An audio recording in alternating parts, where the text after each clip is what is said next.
성경을 보다 보면 하나님에 대해서 또 하나님의 어떤 특성이나 성품에 대해서 깨닫게 되거나 또 그렇게 깨닫게 하시는 본문을 만나게 됩니다. 하나님의 구체적인 특성이나 성품을 가리켜서 교리적으로는 속성이라고 이야기를 합니다. 이 하나님의 속성이라고 하면 하나님이 어떤 분이신가, 하나님은 어떤 성품을 갖고 계신가를 정리하는 것이라 할 수 있습니다. 이 하나님의 속성 중에는 어떤 부분은 우리 사람에게도 하나님께서 허락하신 부분이 있어서 우리에게 공유해 주신 속성이라 해서 공유적 속성이라 말하고요, 또 반대로 하나님만 가지고 계시고 우리 사람에게 허락하지 않으신 그런 하나님의 성품이 있는데 이걸 비공유적 속성 또는 하나님만 가지고 계시기 때문에 절대적 속성이라고 표현하기도 합니다. 오늘 우리가 암송하신 민수기 23장 19절의 말씀, 하나님은 사람이 아니시니 거짓말을 하지 않으시고 인생이 아니시니 후회가 없으시도다.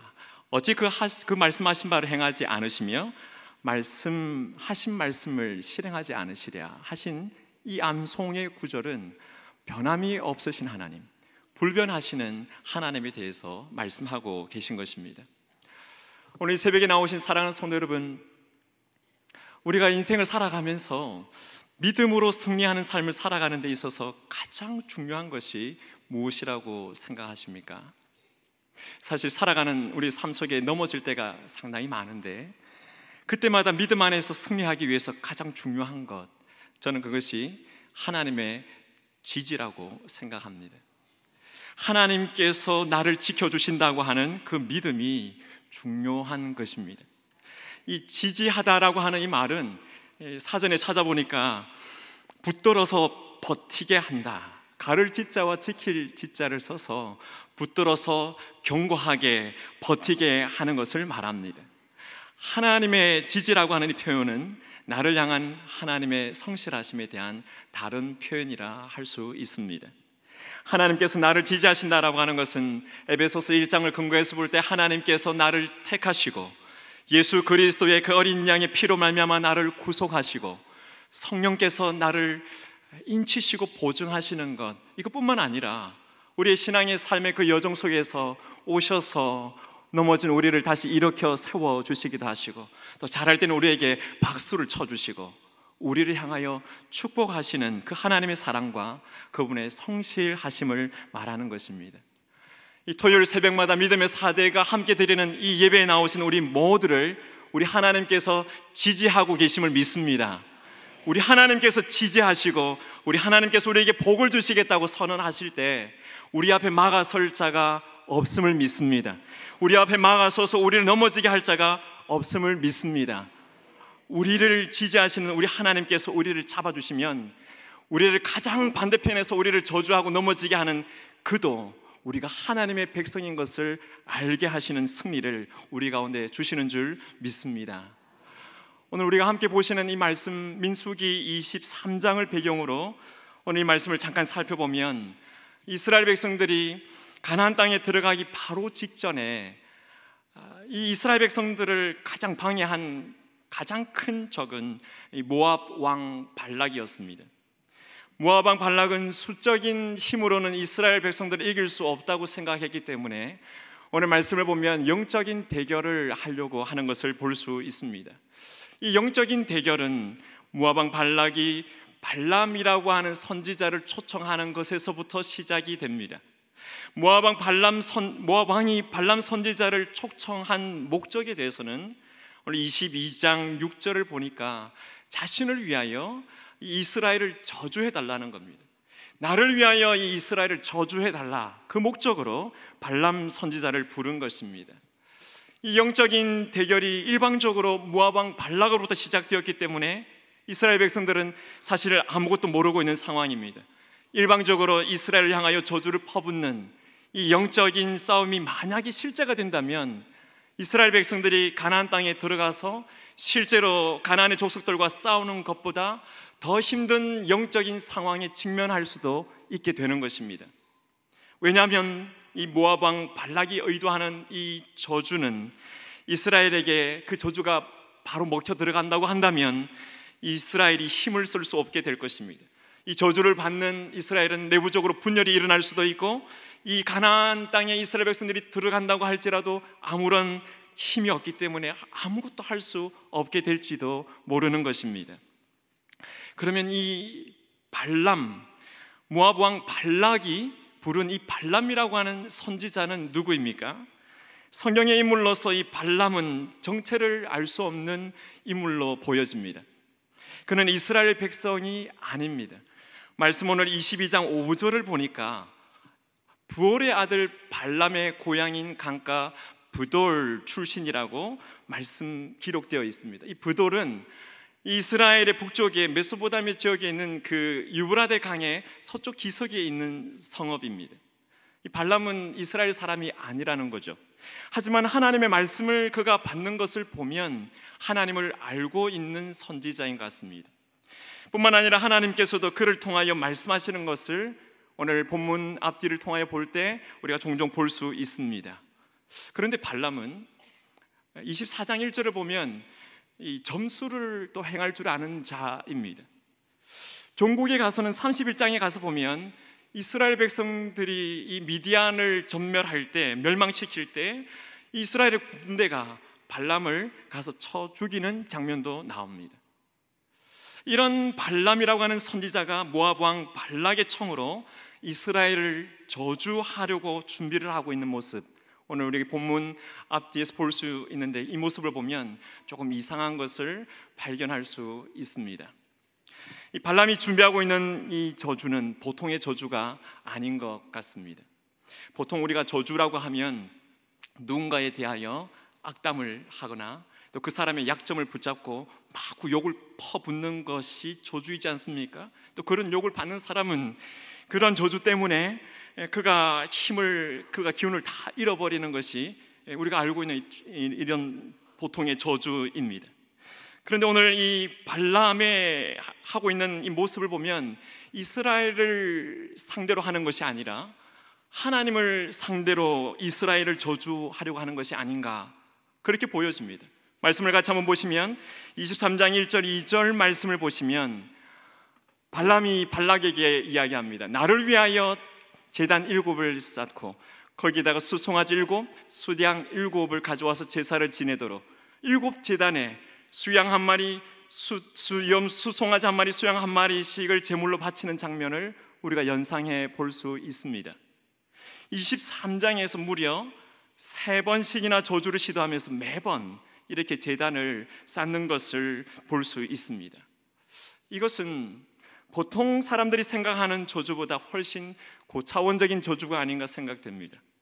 발람은 하나님을 상대로 해서 아마도 이 이스라엘 백성들은 하나님 앞에 복 받을 수 없는 자들입니다. 이 이스라엘 백성들이 하나님 앞에 좋지 못한 점 이런 것들입니다. 이스라엘 백성들의 불순종과 하나님 앞에 패역함을 고해 바치려고 하는 것입니다. 그래서 이스라엘 백성들이 하나님 앞에 복 받을 수 있는 자격이 없는 자들이라고 하는 것을, 그래서 이스라엘을 향한 그 복을 원천적으로 봉쇄해버리려고 하는 것이 발람의 의도가 아닌가 생각됩니다. 다시 말하면 이 발람은 자신이 갖고 있는 모든 영적인 능력을 가지고 이 이스라엘 백성들의 지위 자체를 다 박탈하려고 시도하고 있는 것입니다. 다른 말로 하면 이런 거죠. 참소하는 것입니다.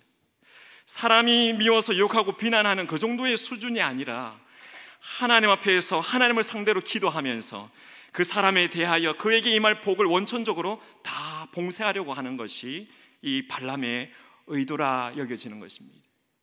이렇게 제단에 제물을 바친 후에 이스라엘 백성들의 모든 불신앙과 불순종을 찾아서 참소하고 그 지위를 다 박탈하려고 하는 것은 우리가 생각해도 아주 극악한 그런 전략이 아닐 수 없습니다. 만약에 이러한 저주가, 참소가 받아들여져서 이스라엘 백성들에게 저주가 미친다고 한다면 이스라엘 백성들의 그 자격은, 하나님의 백성이라고 하는 그 자격은 정지될 것이고, 그들이 드리는 제사도, 그들 앞에 있는 말씀도, 기도도, 또 가나안을 정복하는 모든 것들도 다 그대로 멈춰 설 수밖에 없을 것입니다.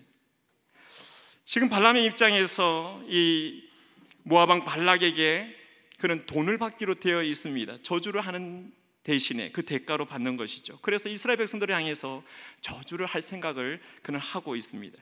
하지만 오늘 23장에 오기까지 발람은 하나님의 천사가 그의 앞에 나타나서 칼을 빼어 그를 죽이려고 하는 장면도 경험하였고, 또 자기가 탔던 나귀가 자신을 향하여 책망하는 그런 일도 경험하였던 터에, 여기다가 하나님이 말씀을 하시니까, 하나님이 강하게 말씀하시니까 다른 말을 하지 못하는 것입니다. 민수기 23장 5절을 한번 보십시오. 5절 보시면 여호와께서 발람의 입에 말씀을 주셨다라고 합니다. 두 번째 저주를 시도할 때도 한번 보시죠. 16절에 보시면 여호와께서 발람에게 임하사 그의 입에 말씀을 주시며라고 기록하고 있습니다. 이 첫 번째, 두 번째 저주를 시도하려고 하는 발람에게 하나님께서 그 입에 무엇을 주셨다고요? 말씀을 넣어 주셨다는 겁니다. 이것은 우리가 좋게 볼 것은 아닙니다. 하나님께서 발람의 입을 틀어 막으시는 하나님의 강권적인 역사입니다. 지금 복채를 받고 저주하려고 하는 그 입을 하나님께서 막으시고, 그 대신에 강권적으로 축복의 말씀을 그에게 주셔서 이스라엘을 대적하는 말을 하지 못하게 하시고, 반대로 이스라엘을 축복하게 하신 하나님의 강권적인, 하나님이 복 주시고자 하신 그 작정 속에 행하시는 역사라고 하는 것입니다. 사랑하는 성도 여러분, 우리를 하나님 앞에서 참소하는 자가 누구입니까? 예수 그리스도께서 오신 신약 시대를 살아가는 우리 그리스도인들에게 사탄의 이 참소 자격이 계속 유효한 것입니까? 그렇지 않습니다. 이미 사탄이 우리 앞에서 참소할 수 있는 자격은 어린 양 되시는 예수 그리스도로 인하여 다 박탈되었는 줄 믿습니다. 어느 누구도 우리의 문제를 가지고 하나님 앞에서 참소하고 우리를 향하여 저주할 수 있는 자는 아무도 없는 줄 믿습니다. 우리가 로마서 8장의 말씀을 통해서 우리에게 분명하게 선언하시는 그 하나님의 선언을 우리가 들을 수 있지 않습니까? 같이 한번 말씀 1절, 2절 말씀을 같이 확신하는 마음으로 읽어보시면 좋겠습니다. 시작.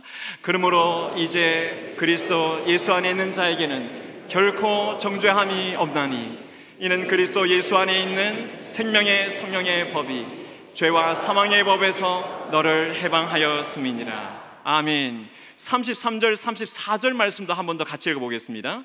누가 능히 하나님께서 택하신 자들을 고발하리요?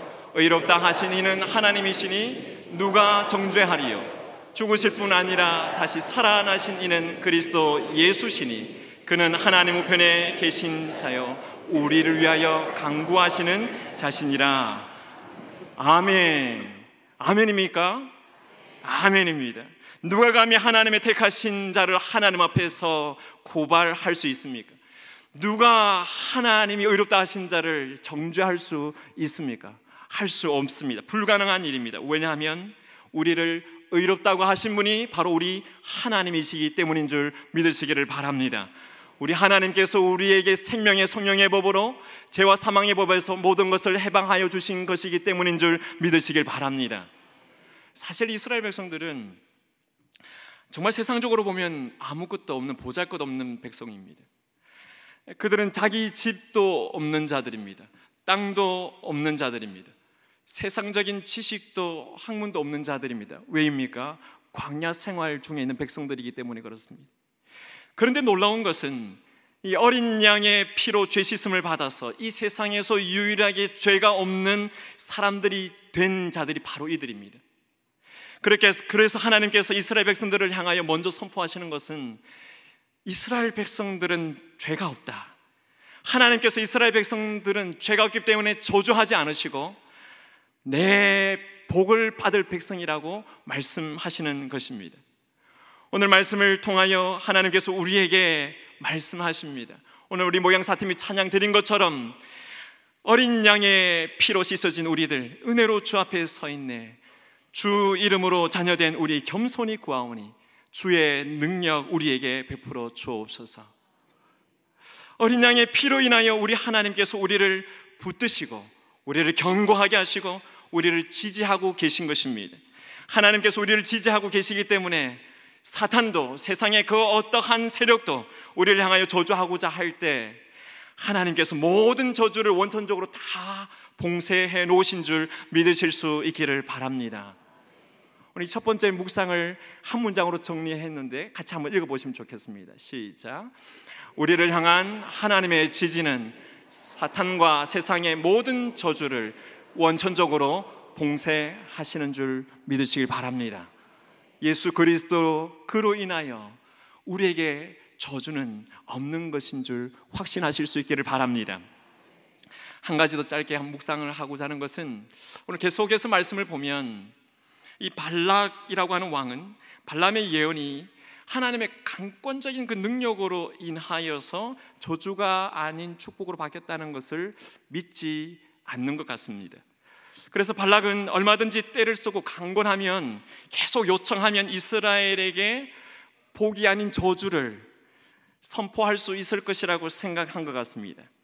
이스라엘의 그 모습만 봤을 때는 그들이 복받을 자들이라고 그는 인정하지 않았던 것 같습니다. 그래서 오늘 이 발람 선지자를 저주할 두 번째 장소로 데리고 갑니다.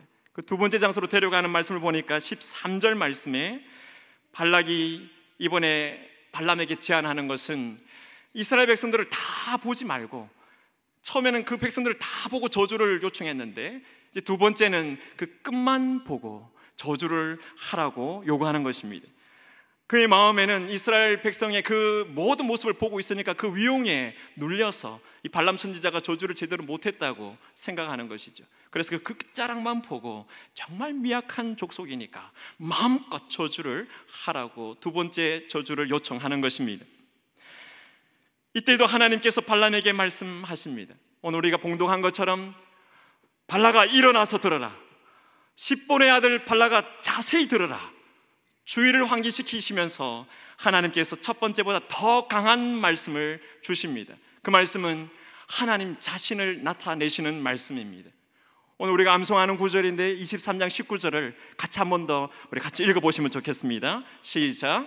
하나님은 사람이 아니시니 거짓말을 하지 않으시고 인생이 아니시니 후회가 없으시도다. 어찌 그 말씀하신 바를 행하지 않으시며 하신 말씀을 실행하지 않으시랴. 아멘. 하나님은 사람이 아니시기 때문에 우리 사람처럼 거짓말 하시지 않으신다는 겁니다. 하나님은 인생이 아니시기 때문에 하나님은 후회하시는 일이 없으시다는 것입니다. 하나님은 자신이 말씀이시기 때문에 그 능력의 말씀, 그 기적의 말씀, 우리를 향하여 복이 되게 하시는 그 약속의 말씀을 반드시 이루시는 분이시라고 하는 사실입니다. 오늘 이 말씀을 오늘 이 자리에 있는 어린 자녀들을 위해서 쉬운 성경으로 한 번 더 읽어봤으면 좋겠습니다. 같이 한번 읽어보겠습니다. 하나님은 사람이 아니시니 거짓말을 하지 않으신다. 하나님은 인간이 아니시니 마음을 바꾸지 않으신다. 하나님은 말씀하신 것은 이루시며 약속하신 것은 지키신다. 아멘. 우리 하나님은 불변하시는 하나님이십니다. 우리 하나님은 절대적인 분이십니다. 우리 하나님은 우리를 향하여 말씀하시고 약속하신 그것을 바꾸거나 취소하시는 분이 아니신 것입니다. 하나님 우리에게 약속하신 그 말씀은 반드시 이루어지는 것인 줄 믿으실 수 있길 바랍니다. 어떤 형제 자매가 하나님 앞에 묻습니다. 하나님, 제가 그 남자와 결혼하는 것 제 기도 중에 그래 내가 약속하마 그렇게 말씀하지 않으셨습니까? 어떤 형제가 이야기합니다. 하나님, 이 주식 대박 친다고 기도 가운데 하나님이 저에게 확신 주시지 않으셨습니까? 이런 주관적인 하나님의 말씀의 객관적인 것이 아닌 주관적인 응답으로 하나님의 응답을 기대하고 있는 분들이 혹 계시는지 모르겠습니다. 말씀이신 하나님께서는 객관적인 하나님의 말씀으로 우리에게 약속하신 분이십니다. 하나님의 성실하심은 우리에게 주신 말씀이 우리에게 이루어지도록 역사하시는 약속의 하나님이신 것입니다. 우리가 하나님의 응답을 받고자 하나 받지 못하는 경우가 혹 있다고 한다면 그것은 하나님의 말씀을 몰라서 그 약속의 말씀을 우리가 받지 못하고 붙잡지 못해서 그럴 것입니다. 이렇게 토비세의 아침에 담임 목사님과 함께 72구절을 계속 암송하고 또 제자훈련 받으신 분들이 62구절을 계속 암송하고 사역훈련 하시면서 로마서 8장, 고린도전서 13장을 계속 암송하는 이유가 무엇입니까? 말씀으로 우리에게 약속하신 것을 반드시 이루시는 그 하나님을 체험하기 위하여 하나님께서 우리에게 말씀의 훈련을 시켜주시는 것인 줄 믿습니다. 우리 하나님의 가장 중요한 특징은 하나님은 말씀이시고 그 말씀 자체가 능력이고 기적이며 우리를 축복하는 것입니다. 그래서 우리를 향한 하나님의 말씀은 반드시 이루어지는 것인 것을 꼭 확신하실 수 있기를 바랍니다. 이 발람의 두 번째 예언을 통해서 깨닫는 것은 이스라엘에 대한 하나님의 이 복, 결코 취소할 수 없다 하시는 하나님의 선언입니다. 마찬가지로 하나님의 자녀인 우리를 향한 하나님의 복, 우리를 향한 하늘의 신령한 복, 오늘 우리에게 약속하신 이 약속의 이 말씀은 결코 취소되지 아니하시는 하나님의 선언인 것을 꼭 기억하실 수 있기를 바랍니다. 이 두 번째 묵상을 한 문장으로 정리해 봤습니다. 같이 한번 읽어보시면 좋겠습니다. 우리를 지지하시는 하나님은 우리를 향한 하나님의 복이 결코 취소될 수 없음을 선언하신다. 그렇습니다. 말씀을 맺습니다. 이처럼 우리 하나님께서 자신의 백성 이스라엘 백성을 사랑하시는 그 성실하심에 있어서 변함이 없으시는, 불변하시는 절대적인 하나님이신 것을 우리가 기억할 때, 여러분, 우리 안에 있는 연약함 때문에, 또 내게 있는 이 고난과 연단 때문에 우리가 시험에 들거나 실족하지 않을 수 있다는 사실을 기억하시기를 바랍니다. 왜 그렇습니까? 우리가 이 땅을 살아갈 때 우리가 어떤 상황에 처한다 할지라도 우리에게 올 수 있는 모든 저주를 원천적으로 봉쇄하신 우리 하나님이, 그리고 내게 복을 주시고자 약속하시고 작정하시며 계획하신 그 하나님이 나를 지지하고 계시기 때문입니다. 우리 사랑의 교회가 우리를 지지하시는 하나님의 성실하심 안에서 믿음으로 나아갈 때 우리 하나님께서 모든 상황 속에서 우리를 살려주시고 또 우리 교회를 더욱 온전하게 회복해 하셔서 우리 담임 목사님이 선포하고 선언한 비전대로 하나님께서 앞으로의 40년 힘있게 나아가게 하실 줄 믿습니다. 기도하겠습니다. 하나님 아버지, 우리를 붙들어 주시고 견고하게 잡아주시는 하나님의 성실하심이 오늘도 우리 안에 살아 역사하시는 줄 믿습니다. 세상과 사단의 어떤 저주도 원천적으로 봉쇄해 주셨고 우리에게 복을 주시고자 약속하신 말씀을 결코 취소하지 않으시는 그 하나님의 성실하심을 우리가 붙들고 나아갈 때 하나님이 가락히 나아가는 우리 사랑의 외의 모든 걸음마다 주님께서 인도하여 주옵소서. 예수님의 이름으로 기도하옵나이다. 아멘.